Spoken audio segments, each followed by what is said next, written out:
नमस्कार, आदाब, सत श्री अकाल। लाइव नेशन 7 में आपका स्वागत है। मैं शादाब मलिक। बात करते हैं कैबिनेट विस्तार की। 6 बजे शाम में कैबिनेट का विस्तार मोदी सरकार करने जा रही है। लगभग सब कुछ तय हो चुका है, मगर अभी तक ये बात बाहर ऑफिशियली नहीं आई है कि कौन कौन मंत्रिमंडल में शामिल हो रहे हैं। आपको बता दें कि अभी मोदी सरकार में कुल 53 कैबिनेट मिनिस्टर हैं। 54 कैबिनेट मिनिस्टर थे, मगर रामविलास पासवान के निधन के बाद अब 53 कैबिनेट मिनिस्टर मोदी सरकार में मौजूदा वक्त में हैं। और जो सूत्रों से जानकारी मिल रही है वो खबर यह है कि करीब करीब 30 और लोगों को मंत्रिमंडल में शामिल किया जा सकता है शाम 6 बजे। टोटल जो बीजेपी की स्ट्रेंथ यानी एनडीए की जो स्ट्रेंथ है लोकसभा में, नियम के अनुसार उसका करीब 15% तक मिनिस्टर बनाया जा सकता है। उस हिसाब से 81 मंत्री हो सकते हैं, मगर अभी 53 कैबिनेट मिनिस्टर हैं।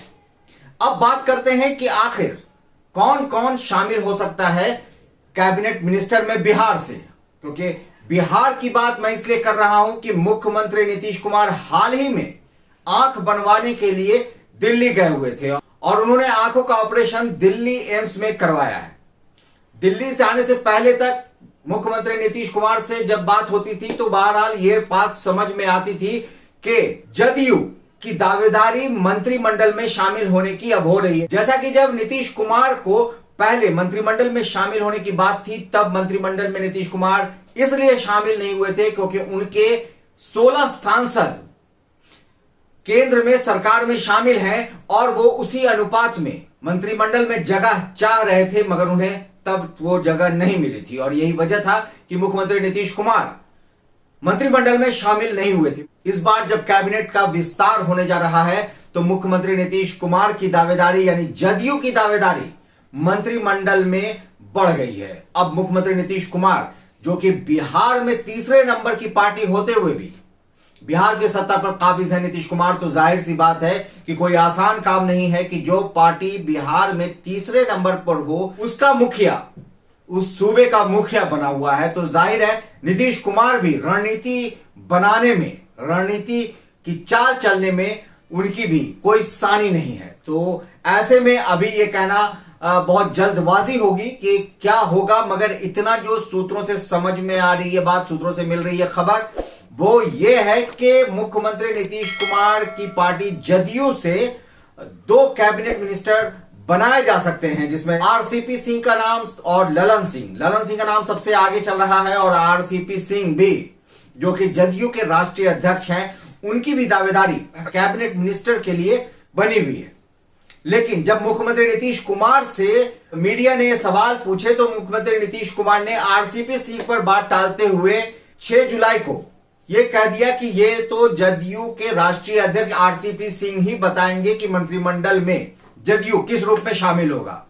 लेकिन अभी मैं आपको एक बात बता रहा हूं कि जैसे इस बार जो मंत्रिमंडल में लोग शामिल होने वाले हैं, उसमें ऐसी उम्मीद है कि मंत्रिमंडल में 30 लोग शामिल होंगे, जिसमें ओबीसी को करीब 24 की हिस्सेदारी हो सकती है। ऐसा अंदाजा लगाया जा रहा है कि ओबीसी को खींचने के लिए पीएम मोदी की सरकार, मोदी की कैबिनेट में करीब करीब 24 लोग जो शामिल होंगे वो ओबीसी समुदाय के होंगे।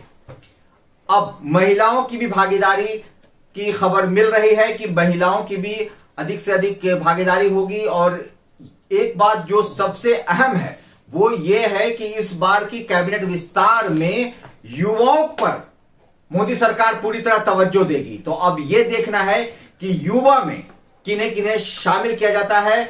जहां तक ज्योतिरादित्य सिंधिया की बात है तो लगभग उनकी दावेदारी तय है और वो दिल्ली भी जा चुके हैं। बिहार से जदयू के राष्ट्रीय अध्यक्ष दिल्ली में है आरसीपी सिंह, जबकि ललन सिंह, खबर अभी तक की जानकारी के अनुसार ललन सिंह अभी तक पटना ही में है। मगर कैबिनेट विस्तार की बात जो चल रही है वो 6 बजे शाम में तय हो जाएगा कि किनकी दावेदारी होने जा रही है। मगर एक और अहम बात जो है वो ये है कि ऐसी भी खबर मिल रही है कि 10 से 12 लोग मंत्रिमंडल से बाहर भी हो सकते हैं, जिसमें अगर बिहार की बात करें तो बिहार से भी कोई दावेदारी नहीं है, मगर जो जानकारी सूत्रों से मिल रही है, जो अंदर से खबर आ रही है, वो ऐसा लग रहा है कि बिहार राज्य स्वास्थ्य मंत्री अश्विनी चौबे की कुर्सी हिल सकती है। अश्विनी चौबे की कुर्सी लड़खड़ाती हुई नजर आ रही है, मगर अभी इसकी कोई तस्दीक नहीं हुई है, ना ये किसी तरह से अभी ऑफिशियल साबित हुआ है। मगर ये जरूर कयास लग रहे हैं कि 10 से 12 मंत्री मंत्रिमंडल से हटाए भी जाएंगे।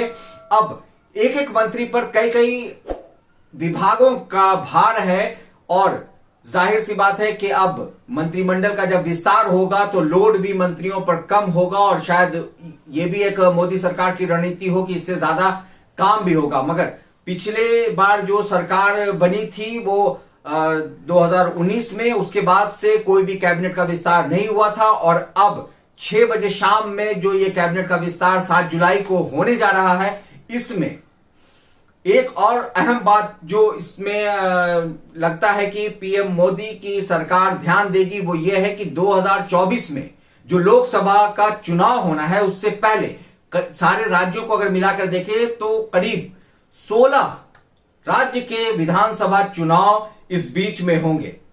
जाहिर सी बात है कि मोदी कैबिनेट इस बात को जरूर तवज्जो देगा कि वो अपना अनुपात इस तरह से रखे ताकि वो उन राज्यों को जहां जहां चुनाव होने हैं वहां वहां उनका ध्यान, उनका फोकस रहे। तो ये सारी जो बातें हैं वो अहम है और इसमें जो प्रशासनिक जिनके पास एक्सपीरियंस होगा हो सकता है कि उनको भी तवज्जो मिले। मगर युवा की बात बहुत पक्की खबर आ रही है कि इस बार मंत्रिमंडल के विस्तार में युवा होंगे। बिहार में भाजपा के 17 सांसद हैं और उनमें 5 मंत्री हैं। जदयू से 16 सांसद हैं और अभी उनके कोई भी मंत्री हैं नहीं। मगर अब कितने मंत्री जदयू के हिस्से में आते हैं, उधर अगर पशुपति कुमार पारस की बात करें तो उनकी भी दावेदारी बन रही है। जबकि चिराग पासवान ने 6 जुलाई को प्रेस कॉन्फ्रेंस में यह बात कही है कि अगर पशुपति कुमार पारस को रामविलास पासवान की जगह दी जाती है, यानी रामविलास पासवान लोजपा के कोटे से कैबिनेट मंत्री थे, जब उनका निधन हो गया तो उनके बाद अब वो सीट, खबर है कि वो सीट पशुपति कुमार पारस को दे दी जाएगी। और अगर ऐसा होता है तो चिराग पासवान ने कहा है कि वो कोर्ट में जाएंगे, क्योंकि चिराग पासवान और पशुपति कुमार पारस में लोजपा को लेकर लड़ाई है और इन सब घमासान के बीच यूपी का चुनाव है। यूपी का चुनाव भी 2022 में है। कैबिनेट विस्तार में इस बात को भी तवज्जो दी जाएगी, ऐसे कयास हैं। बिहार की बात हो रही है कि बिहार में जदयू के हिस्से में कितना आता है, कुल मिलाकर बिहार के हिस्से में कितने मंत्री आते हैं, ये सब कुछ समय तय करेगा। और समय है 6 बजे शाम 7 जुलाई। तब तक इंतजार करना होगा और ये देखना होगा कि अभी तक जो हम लोग कयास लगा रहे हैं क्या वो कयास हकीकत बनकर कैबिनेट में नजर आती है। खबरों के अपडेट के लिए बने रहिए हमारे साथ, देखते रहे हमारा वीडियो। अगर आपको हमारा वीडियो पसंद आता है तो आप उस पर कमेंट करें, अपना सुझाव दें, वीडियो को लाइक करें। साथ ही अगर आपने हमारे चैनल को सब्सक्राइब नहीं किया है तो जरूर सब्सक्राइब करें, साथ ही बेल बटन दबाना ना भूलें। धन्यवाद।